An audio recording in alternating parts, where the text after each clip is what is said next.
Behind the Curtain with Jack Berkman. Welcome to another edition of Behind the Curtain. Remember, I'm not a reporter. I'm not an analyst. I'm not even a talk show host. I'm a lobbyist. I am walking the halls of Congress every day of the week. I am out at galas, parties, events, getting you information fresh off the presses that you can't get anywhere else. You will not hear the same nonsense you hear repeated on CNN, MSNBC, and even Fox. What a show we have for you this week. It'll be a show of comparisons. We'll be comparing Donald Trump to Ronald Reagan. Our good friend John Heubusch joins us to do that, frequent contributor to this show. Then our friend Bob Barr, former Congressman Bob Barr, remember him, star of impeachment. He joins us to compare Ken Starr to Bob Mueller. No pun intended. Then finally, later in the show, well, much else. But right now, our friend John Heubusch joins us. You know John, author of The Second Coming, executive director of the Ronald Reagan Presidential Foundation and Institute, former director of the National Republican Senatorial Committee. John, you've got a resume a mile long, and we're glad to have you. Oh, great to be with you, Jack. Well, I want to compare, and this is something that's really in your wheelhouse and expertise, much more than mine. I want to compare Ronald Reagan and Donald Trump and how they govern. I mean, Trump's numbers, let's start with the numbers. Trump's numbers aren't all that bad right now. He's hovering around 50%, which given the circumstances, I think is good, bordering on excellent. What say you? Yeah, I think you're right. Those are strong numbers. And, Ronald Reagan finished out his term at over 60%, but there was often times, especially during the tough times of the Reagan presidency, where he was well below 50%. So, at the present moment, Trump's on a really nice path. Now, Trump and Reagan, and correct me if I'm wrong, it would seem to me they have kind of management styles that are almost opposite. I mean, Reagan was a consensus builder. He was smooth. Trump leads in a very different way, but similar outcomes and results. Tell me how you would characterize differences in style, in management style. Yeah, you won't find, I think, two executives more different in their management style. Ronald Reagan, a gentleman par excellence, rarely had a mean word for anyone. Great sense of humor, an optimist. He led the country with an optimistic outlook. And but in the Reagan days, there were no such thing as tweets, and he had to communicate his message through the mainstream media, and the mainstream media consisted of three networks, a nascent CNN at the time, and, several national newspapers and radio, of course. But that was the way Reagan had to communicate. And so he had to rely on powerful communication skills, a number of which he built up through being an actor.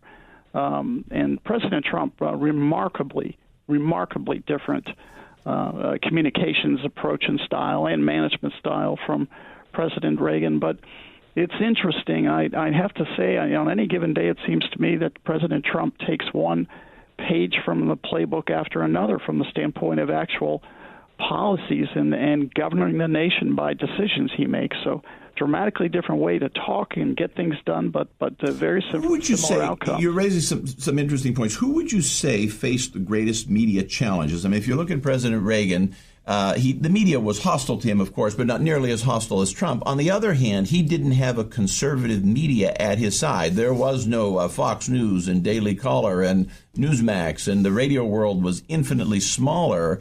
The networks didn't hate him as much as they hate Trump, although they were certainly hostile to him for much of his presidency. Trump now faces a lot more hostility, but on the other hand, he has a lot more allies in the media. Entities like my network, Newsmax, or Fox News, and others. Yeah, that's right. Technology and times have changed, and it's provided pluses and minuses for both Reagan and Trump. As we said, in Reagan's time, no such thing as the Internet. Al Gore hadn't invented it yet, and then as a result, there was no social media. Reagan didn't have 50 million people on any given day writing 50 million, sometimes conflicting things about him. And he had to deal with the hostile media, but the media was relatively well contained because as I said, it just consists of several channels. And today, President Trump, the media environment both helps and hurts him. Obviously, it helps him from the standpoint of being able to wake up in the morning and with a couple of thumbs reach 50 million people in the matter of a few seconds with an unfiltered message of his own. And so he can get his message out without it being filtered. However, with the technologies and everyone on the planet who has a little screen in front of him becoming a worldwide publisher, Trump has to deal with a phenomenal amount of noise, and he also has to deal with a mass media that has determined to become the enemy of Donald Trump. Now, some respects, he's created that environment, but still, I think the situation is such now that the media has gotten personal over its dislike of Trump, and we're seeing that play out today. It occurs to me that there are other comparisons and other similarities. One is, let's take a look at the midterm of 1986, midterm congressional elections in 86, which you lived through and were a part of, and then the 2018 midterm. I see a lot of similarities because in 86, you had a booming economy, or at least an economy that was really starting to boom at that time, but you still had tough concerns and tough times for Republicans because of Iran-Contra. Now you have a booming economy, but for reasons of Trump's other problems and a whole lot of factors. Do you see the parallel? Am I way off base with this, or do you see the parallel between 86 and the present? Both are unusual in that they're probably two of the only midterm elections in U.S. history where the incumbent party will lose seats despite a booming economy. Yeah, history, if you go back and to look at the numbers in the off-year cycles, and I ran one of the national party committees during an on-year cycle, but in the off-year cycle, the party that holds the White House generally always loses seats. It's like gravity. That's the situation. I think you've picked 1986 for good reasons, because you're essentially trying to level out the economy and show economy and economic circumstances that are relatively the same. Reagan didn't suffer badly in his 86 midterms. Where he suffered terribly so is in the 82 midterms, and that of course was the result of an economy that was just in the tank. But of course, to our point, though, you're exactly right. To our point, 82 was to be expected because you had, half the mills in the city of Pittsburgh closed down, and unemployment in some places was running at 13, 14% in industrial states. So, of course, you lose a lot of seats in 82. It almost goes without saying. But 86, different story. Very different story. Likely so. Certainly President Trump hopes so. He talks about a red wave. I personally don't believe we'll see any kind of a red wave. I think we're going to see a blue wave, and I hope that Republicans maintain control of the House. But it's not going to be easy. It just isn't. There are too many seats that are in the toss-up column, and even with it seems to me like President Trump is getting some rising approval ratings, but he's not getting the kind of bounce that Reagan got when he was, chugging along with GDPs of over 7%. And so for some reason, some of this is prediction time, John. You are good enough. We want your predictions. Our viewers and listeners need to know, if you had to bet the life of your firstborn or your dog, what predictions would you make? House and Senate, tell us. I think that we're not going to see good results for Republicans. I think President Trump's likely to lose the House because there's too many. You think so? You think we actually lose the House? You think it goes? Yeah, unfortunately, I do, and it's just a fact of life that there's a lot of energy on the Democrat side, particularly in the suburbs and with women and independents, and I think it's going to harm him sufficiently enough that he'll probably lose enough seats in the House to lose the majority. Interesting. Now, I have to give a tip of the Stetson where credit is due to our friend Nancy Pelosi, whom I detest, but she's getting the best. She's 80 years old and barnstorming the country and raising a whole lot of money and fighting back her own caucus, fighting back the negatives. I mean, I admire anyone who can play ball like that, whether they're on my team or not. Paul Ryan, I think for obvious reasons, is checked out. I don't think Kevin McCarthy can match Nancy Pelosi in the way she's handling this and attacking the whole country. Yeah, there's probably rarely a vote that Nancy Pelosi has made that I agree with, but I agree with you, Jack. She's at the same time she's a political pro. She's done this, and she's 80. For a long time. She's 80 years old. She and Steny Hoyer are, I think, doing more than Republicans that are a full generation younger. Yeah, you got to remember Nancy Pelosi was around. She was a junior House member during the Reagan days, and she's learned a lot. She's been the Speaker of the House. She knows what it takes to fight these political I'll tell you, to digress, I really think I'll see if you agree with me, John. The real problem, you remember in 2010 with the health bill, how brutal and ruthless. I mean, Nancy Pelosi and Obama, they were like, it was like House of Cards and Frank Underwood. They brutalized those members to get them to vote by the health bill and eked it out by just a few votes. Paul Ryan could have done the same thing with the health bill and other things, but he's not willing to do that. We don't have a speaker and we don't have leadership as tough as they were. Yeah, welcome to the Republican Party, right? We seem to play by different rules. That's my sense. That is so true. Well said. Well said, John Heubusch. Book The Second Coming. Where can we get The Second Coming? Tell us. Well, just go to Amazon. It's on sale as of yesterday, or any Barnes & Noble in the United States, and many bookstores across the country. It's everywhere. So hopefully this will be a bestseller just like the first one. The Second Coming. Hopefully John will have another bestseller. I'm sure he will. I commend it to you, John. Thank you so much. Coming up next, our old friend Bob Barr joins us to talk about the differences between Ken Starr and Bob Mueller. Stay tuned.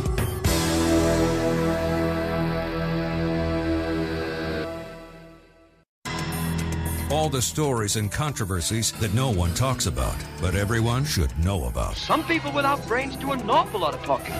Behind the Curtain with Jack Berkman. Well, coming up later in the show, we'll be talking about, guess what? Omarosa, the Omarosa-Trump feud. We won't let that one go. Joining us soon will be Congressman Bob Barr, former man who needs no introduction, former congressman from Georgia, star of impeachment in the 90s. So many facets to his wonderful career. He's going to join us to talk about the differences between Bob Mueller and Ken Starr. First up, remember, if you want to take it behind the curtain, you call us 703-795-5364, 703-795-5364. Operators standing by 7 a.m. to 7 p.m. Monday through Friday, 10 a.m. to 5 p.m. on Saturday. Taking your emails, jackberkman2016 at Gmail. We're coming into the 20th century, but never the 21st. Same number, same email. If you know anything about the Seth Rich murder mystery, we will never quit on the family. We will never quit on the city of Washington. We will get to the bottom of the murder. Joining us now, Congressman Barr. Bob, welcome. Jack, thank you. It's great to be with you, and I just love even listening to your intros because you touch on so many topics that aren't always in the news, or you bring a special perspective to them.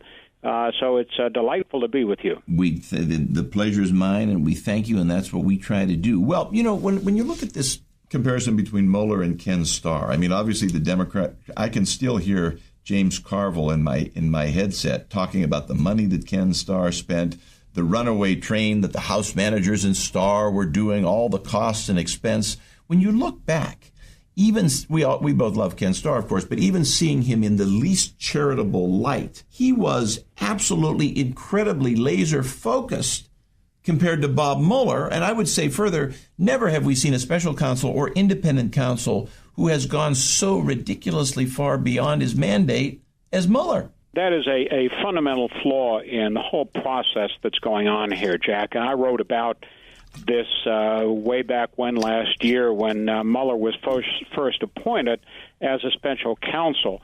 And the two procedures, one, Ken Starr as the independent counsel appointed by the court system, not by the Department of Justice, but by the court system, and Bob Mueller appointed by the Department of Justice as a special counsel, are very, very different in terms of how they're going about their cases, what their mandate is, how closely they're sticking to the charge before them, and how they're handling it. So I know a lot of sort of the left is characterizing the two investigations as sometimes very much the same, other times completely different. I saw one article recently that talked about Ken Starr's investigation having been a witch hunt, and Mueller's isn't. If one's going to characterize anything as a witch hunt, I think it would be Mueller's, not Ken Starr's, for example. If you look at what's going on with the trial, the current trial with Manafort, the next trial in October with Amy Berman Jackson, none of this, well, it goes without saying it's not part of his mandate with investigating Russia, the White House collusion, and the emails. But even beyond that, none of what they're even talking about with Manafort has anything even remotely to do with Trump or the White House at all. They have him on FARA filings. They've got tax issues. This is a completely separate matter. And yet the press treats this with such credibility. And now you have the possibility of Manafort actually going to jail for life. I think it's a tragic story. It is very much a tragic story, not just for the individuals involved, in this case Manafort, but because of the way it's twisting our entire judicial process, which is supposed to be a process whereby people are put on proper notice about where the government is looking. There is due process guarantees that are put into place. And in this case, none of that really seems to apply. And the fundamental flaw in with regard to what Mueller is doing is the mandate, which was simply a letter, not like Ken Starr's case, where he was appointed by the court and had that authority and that process operating. But in Mueller's case, it's just this letter that supposedly provides some limitations on his investigation to look at so-called Russia collusion. But if you read the letter, and I don't have it right in front of me, but if you read the letter, it allows him to go pretty much anywhere he wants to go, spend however much money he wants, hire as many people as he wants, go on for however long he feels it's necessary, and to look at anything. And he's come up with this case involving Manafort, bringing charges against Paul Manafort that have nothing whatsoever to do with Trump. It's really very little even to do with Russia at all. You outlined it very well. I remember, let's look at the tactics, that scope.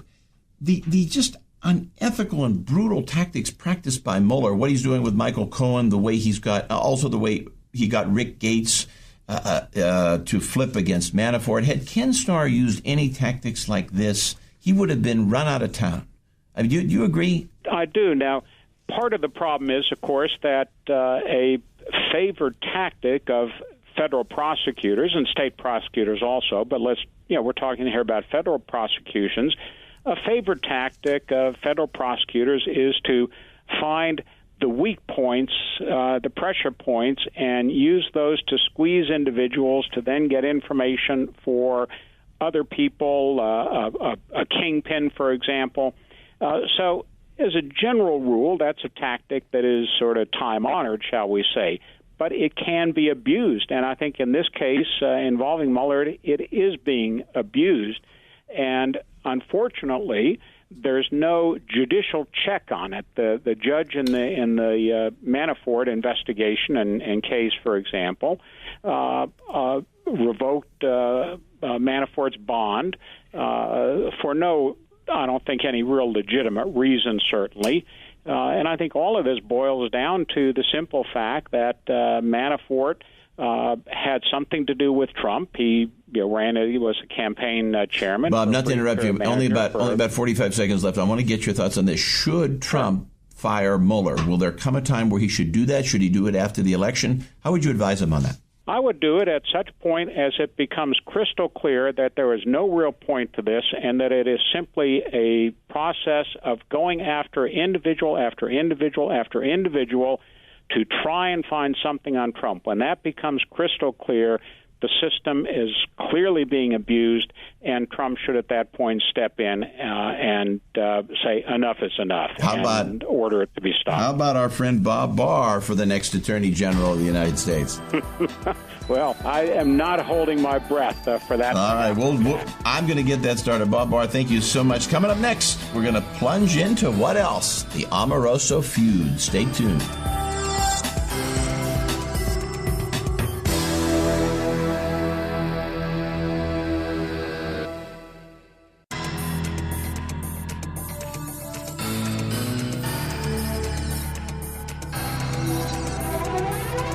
This is a universe where everything is depicted as a Washington Post political cartoon.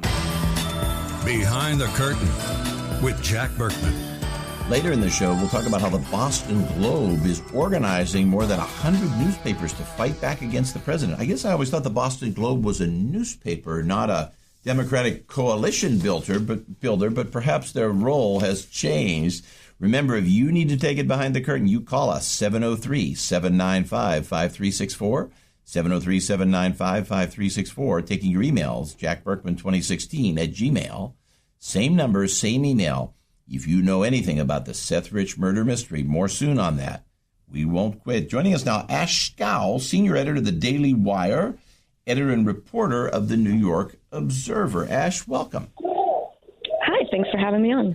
Well, the Omarosa story, I guess this is the silly summer quote-unquote scandal. The press won't leave it alone. I guess there's not much to report in August. But before we dive into this, what's your overall sense of Omarosa and this and how it is impacting the president?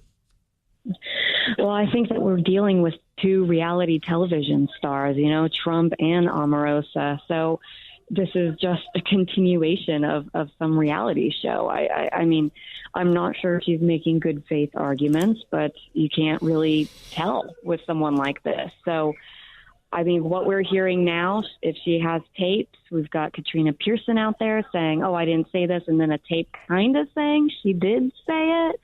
You've got evidence, Omarosa's been fired so many times, not only from the Trump White House, but apparently even Al Gore fired her. Right. Exactly. Even Al Gore. Yeah, that she's been fired. I think the bigger story here, besides anything she could say about Trump, is Trump's hiring of her in the first place. Okay, so if we look at this, isn't this just one more way in which Trump kind of preempts all of the media oxygen in any room? I mean, hasn't he been using stories and sagas like this from the day he announced in 2015? One of the consequences of all of this is that other Democrats and other Democratic presidential candidates who might like to surface in 2020, maybe Kamala Harris, maybe Howard Schultz, maybe Bob Iger, maybe Cory Booker, they're having trouble getting a lot of coverage because Trump seems to preempt the entire media cycle with one thing after another. Is this one more way in which Trump is doing that? This would be another way, and that is one thing that Trump is very good at, is making sure that the media is focused on him and on something really unimportant, which is why he has been able to get policies in and have actually helped the economy, because the media wants to focus on Trump being a racist, Trump being a sexist, Trump tweeting this stupid thing. He knows this because he's been in front of the media. He knows what they care about, and they only care about these little, nonsense things instead of the big pictures about what he's doing to help the economy. Obama administration did that may have even been worse than the things he if you think about it, I was thinking this morning, if I were somebody like Joe Biden and I was trying to get my 2020 presidential campaign out of the box and get it moving, I would be very frustrated with these issues. I would say, darn it, I can't get coverage because of Omarosa. I bet there are many, many frustrated Democrats. Absolutely, because what do they have to do to get attention? They have to say or do something stupid. We might end up seeing, a whole bunch of Democrats that say things like Maxine Waters just to get attention. And maybe she's crazy like a fox, in that Maxine Waters, who has been in Congress 40 years and is very bright, even though we don't like her policies, maybe she realizes that the only way to combat Trump and the new Republican Party is to emulate their tactics and style. Exactly. Well, I mean, Trump has been emulating these tactics forever. I mean, Obama would always, his administration would call policies very pleasant things so that if you were against them, they could say, well, you're against women or you're against this minority or that. And so they took the focus on the name of something, the intent of something, rather than the actual substance. And that's basically what's happening now. Trump is keeping people focused on some little sugar, right, versus like an actual substantive argument or discussion. Does the Omarosa feud play in the campaign? Will it affect swing voters, female voters, young women voters, married women? Do you see any political impact from the Omarosa stuff? I don't think so, just because even prior to being hired by the White House, she was already seen as kind of, I don't want to say villainous, but kind of a shady character, from her time 3 times on The Apprentice.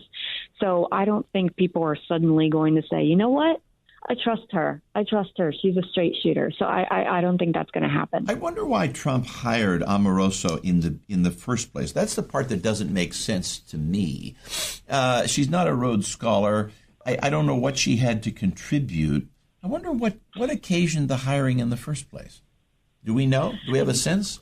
I mean, Trump tweeted that he did it because she came crying to him, but that seems to go against his campaign promise. He only hires the best people. I mean, if he's hiring someone just because they cry, that doesn't seem like he's hiring the best person. So, we don't really know. I mean, he fired her multiple times. Maybe he thought that her unscrupulousness from then would work in his administration somehow, or just that she would be good at getting media attention to her and off of other people, just like he is. We don't really know. So what do we know about the legal trouble? How closely have you followed this? Have any wiretapping laws been violated, I wonder? Were they both always in the same room? Were they both in D.C.? Was it all in the White House? There seem to be a multiplicity of tapes now. I wonder if Omarosa hasn't committed any crimes. I haven't looked into it, but I wonder. Right. I mean, if you, depending on, where these calls took place, whether it was a two-party consent state, we don't know. New York is not a two-party consent state. I don't believe D.C. is not. No, D.C. is one. They're both one. Both one. But if she signed NDAs against these sort of things, I mean, we believe that the White House is looking in to legal action against her. Whether or not anything would come of that, because the media is on her side so long as she can, provide anti-Trump information, then basically you can get away with any crime so long as it hurts Trump. I mean, that's basically where the media is right now. So I don't think legally anywhere this might not really go anywhere. I guess she knows she's crazy like a fox, and that she knows very well Trump can't sue her. If the NDA is violated, Trump can't sue her. They really can't prosecute her. All of those things would inure greatly to her benefit in terms of boosting book sales. I'm sure she'll have a book deal soon, and she'll probably have another show soon. Right. This is all about her. This is all about her attention. This is all about her book, Money After the White House. So, of course, anything that Trump does or his administration can only help her. Let me ask you this from a management style in the final couple of minutes here. Do you think Trump likes to set up these kind of cockfights in the White House where he pits one staffer against another, and he wants to see Omarosa fighting John Kelly or Kellyanne Fitzpatrick fighting Omarosa or what have you? Do you see that as being part and parcel of his management style? I'm not sure that's what he really wants, because what it appears to be that Trump hires people if he likes them on a personal level. So he might like different people for different things without really considering whether they're going to interact with other people, because if he likes them, he would probably think that he's internally consistent, so they would like each other. And that doesn't seem to be the case. I don't think he's purposefully doing that. Ashe, Schow, if we're real lucky, we'll be able to have you back again. Senior editor, The Daily Wire, editor and reporter, The New York Observer. Well, coming up next, we're going to plunge into this story of how the Boston Globe is not only attacking Trump, but organizing many other newspapers to do just the same. Stay tuned. Hey guys, I want to tell you a special announcement from our good friends at MyPillow. You know, like a lot of people, I have trouble sleeping. I'm here in the swamp, and it is hot and hard to sleep.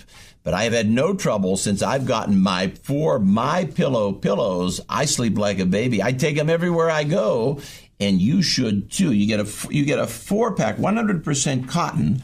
Remember, to get them, you got to call 1-800-923-8919, 1-800-923-8919. Use promo code Berkman. 4 pillows, 50% off. Where can you get a deal like that? Where do you get 50% off and solve all of the sleeping problems that you have ever had? Throw away the Ambien, throw away the Unisom. You call 1-800-923-8919, promo code Berkman, and get your 4 pillows from MyPillow.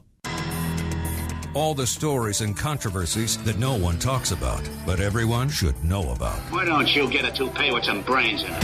Behind the Curtain with Jack Berkman. Remember, if you want to take it behind the curtain, you call us 703-795-5364, 703-795-5364.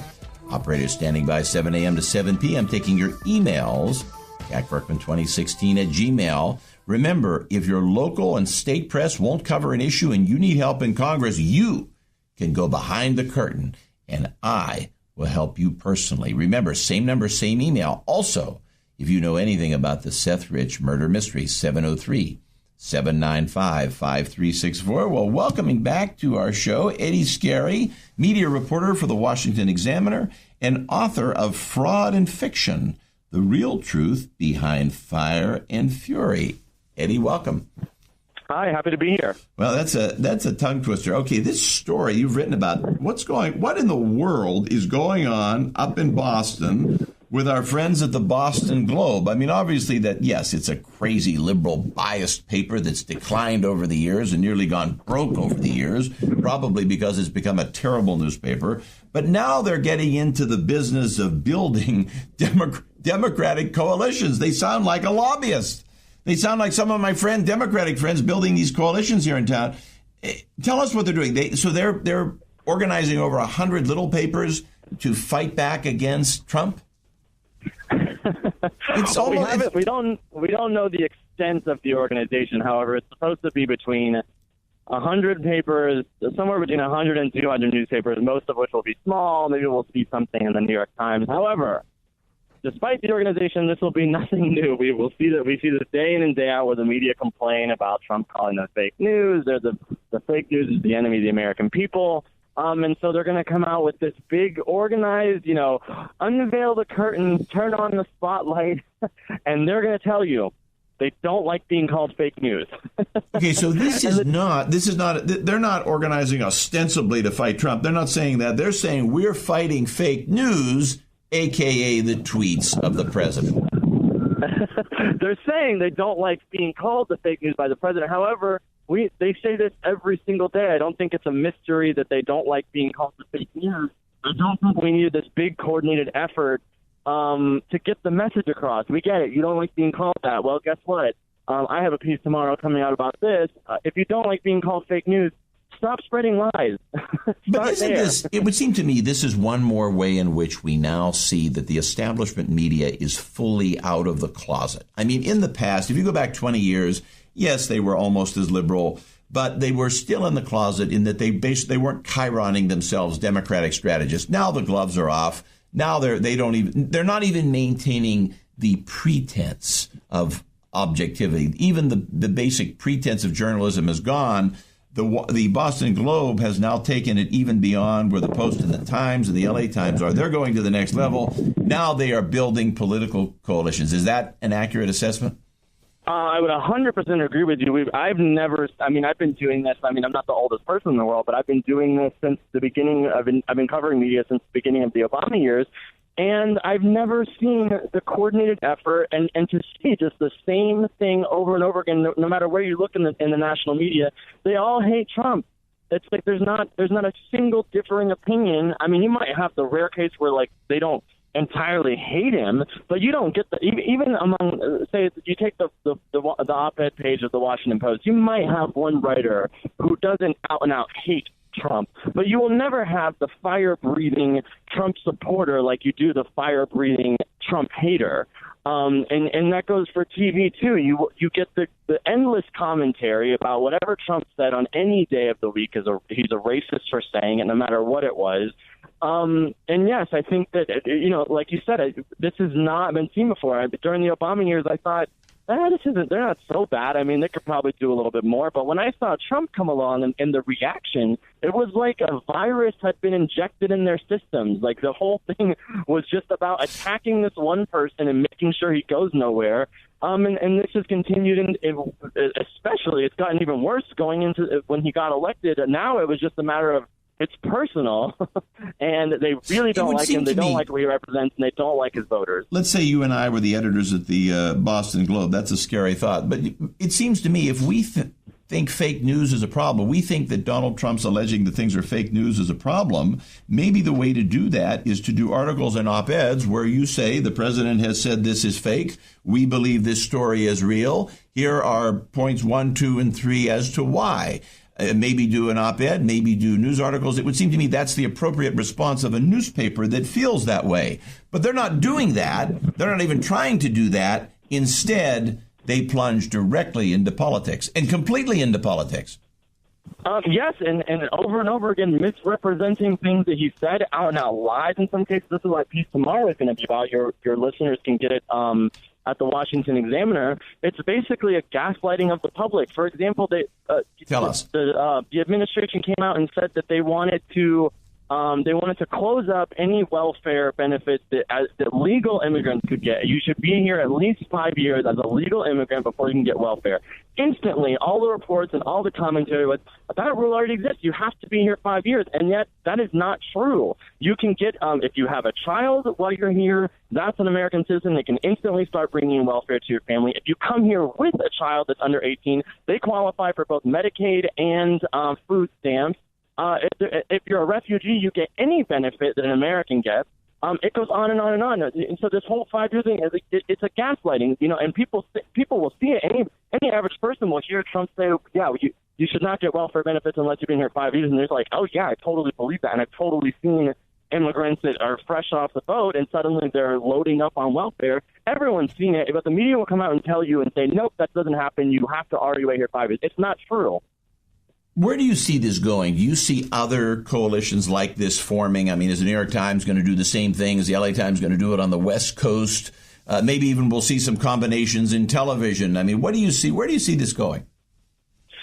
It's not going to be any different than what we've been seeing now since 2015.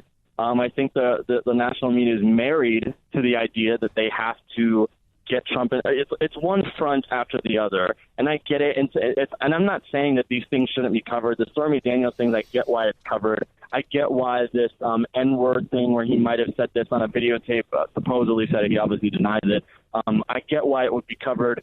You can take any number of things, but you can sense in the coverage, in the 24/7 news cycles and the commentary about it, you can sense that there's this hope, this undying hope that this will be the thing that brings down the guy that should have never been there.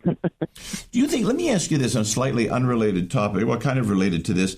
My thinking with Trump, we touched on this earlier in the show with another guest, is that one of his, and you see this with Omarosa, all of this inures to his benefit. That is ultimately what the Boston Globe is doing will help Trump because it keeps the focus on Trump. In other words, to some degree, if they really wanted to hurt Trump, what they would start doing is writing articles about Joe Biden, his presidential campaign, or Kamala Harris, or Howard Schultz, or whoever in the world's running on their side. All of this keeps Donald Trump in the spotlight. These people kind of unwittingly are playing right into his hands. Do you agree with that? I think it's a little bit more than that, and I think it's that you can watch a boxing match and see, it's one guy against one guy. When it's a pile-on, any person watching it gets the sense that this is not a fair fight. And, the reaction to any number of things that Trump has done or said, the reaction is completely overblown. It becomes a complete dog pile-on. And people say, wait, this is a total overkill to what just happened. Take the S-hole, Trump calling other countries S-holes, the third world countries. And then suddenly you have every person in the media coming out, who, by the way, would never go to any of these countries, coming out and saying, that's racist, that's racist. And then suddenly people might not like to use that word, but then they go, wait, no, these are not great places that he's talking about. And we know that, and we know all of you know that. And now you're just lying, and now you're just piling on because you don't like the guy. Let's talk about some of this fake news. I mean, I hear the word, but I don't hear a lot of evidence being raised in support of what is the fake news. What are some of the allegations of fake news that Trump's talking about, that the Boston Globe is talking about? Let's talk a little bit about that. How much is really on the table with any of this? I'm curious. Well, it just so happens I have an entire book about this called Fraud and Fiction, which your listeners can get at Amazon.com. And it has endless examples. I think my favorite one that I hope nobody ever forgets, and it's why I always want to remind people, Tell us. was on on Inauguration Day, you have Trump goes into the Oval Office. You have the press pool in Washington that's following and goes in there. They blast out a report that says, and by the way, this comes a year and a half or 2 years after Trump being called a racist and a bigot. They blast out a report saying that the Martin Luther King Jr. bust has been removed from the White House. Okay, so we just had a black president who's just left office. We have a guy coming who's been called a racist and a bigot for 2 years, and they're saying the bust of MLK, a civil rights icon, has been removed. However, there's a however coming. It was behind a door and behind a Secret Service agent, so they had to correct that report, but they corrected it about an hour later. This is a perfect example of the fake news. I mean, you get so many examples of it. That's my favorite by far. Give me another example. A really good one, I think. Here's a good one. When he just finished up his European tour, this was in July. He was asked by CBS News' Jeff Glor. Jeff Glor says, "Who would you consider the U.S.'s greatest foe or greatest competitor?" Trump says, "The EU would be a foe in terms of what they do in trade. China's a foe. Russia's a foe. It doesn't mean that they do anything bad. They're just our competitors. They want what's best for them. We want what's best for us." The next day, the headlines are, Trump calls EU some of our greatest allies a foe. Okay, well, he didn't call him a foe. Jeff Glor used the word foe and competitor interchangeably. Trump just followed his lead and said, well, in terms of trade, yeah, I guess you could call him that, but it doesn't mean anything. Okay, oh, my goodness. These are fake news. Eddie Scarry, media reporter, Washington Examiner, and author of Fraud and Fiction, The Real Truth Behind Fire and Fury. Go on Amazon and get it. I highly recommend it. You want to take it behind the curtain, you call us, 703-795-5364. 703-795-5364. Taking your emails, jackberkman2016 @gmail. Same number, same email. If you know anything about the Seth Rich murder mystery, and especially remember, if your local and state press won't cover an issue, I will help you personally in terms of taking it to Congress and making sure this nation hears about what is important to you. It's you, the listener, and you, the viewer, that makes this program possible. We'll see you next week.